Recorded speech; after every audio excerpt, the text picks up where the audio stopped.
NYPD cops will have to report even smallest interactions with public after City Council on Tuesday overwhelmingly rejected Mayor Eric Adams' veto of No Stop bill that other critics say would threaten public safety. Adams, who fought tooth and nail against bill in recent weeks, failed to sway the two council members he needed to defeat override, which passed by an overwhelming 429 vote. The Democrat-held council also voted to override Adams' veto of another bill banning solitary confinement in Big Apple prisons. These bills will make New Yorkers less safe on the streets, and police officers will have to fill out additional paperwork instead of helping New Yorkers and strengthening community ties. Adams said in a statement after the vote, "It will also make staff in our prisons and detainees less safe by weakening our ability to hold accountable those who commit violent acts." 8 City Council President Adrienne Adams speaking before the vote to override Mayor Adams' veto of the No Stoppage Bill. Under the NYPD bill, officers would have to record the apparent race, gender and age of nearly every person they question, even people who could be potential witnesses to a crime or other low-level encounters.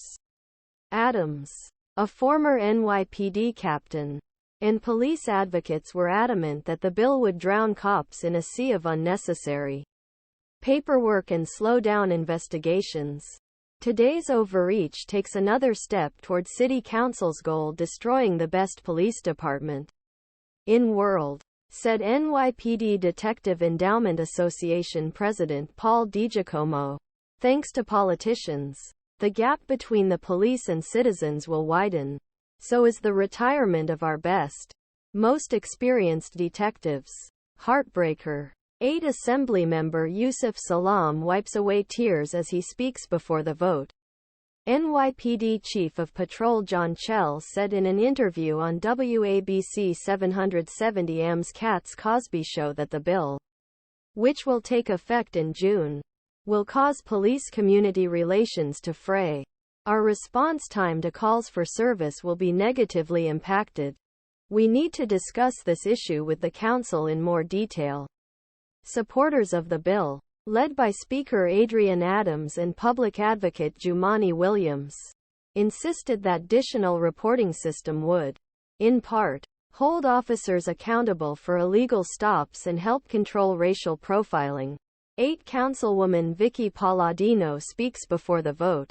After Adams vetoed the bill on January 19, he only had to persuade 2 lawmakers to join him. It was approved in December by a vetoable majority of 359, with 7 council members abstaining. As part of his public campaign to repeal the law, Adams invited 8 council members to join him on an eye-opening NYPD tour of Harlem and the South Bronx on Saturday night, but she ultimately did little to change minds. 8 House members celebrate after overriding the veto. Assemblyman Eric Dinowitz, who was among those taking tour, called out the NYPD's outdated method of keeping paper records.